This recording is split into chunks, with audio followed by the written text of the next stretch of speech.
Ba't gusto mo uminom ng gamot? Ha? May laman pa ba yan?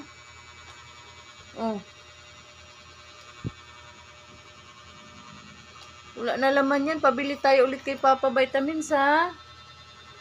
Ha? Oh. Wawa naman. No more laman na yung vitamins niya. No more laman na. Isa pa. Naku. Wala ka naman lagnat. Bakit iinom ka na naman yan? Gamot yan sa lagnat, nanak. Lakas ng trip mo ngayon, ah. Wala ka ng lagnat, mahal.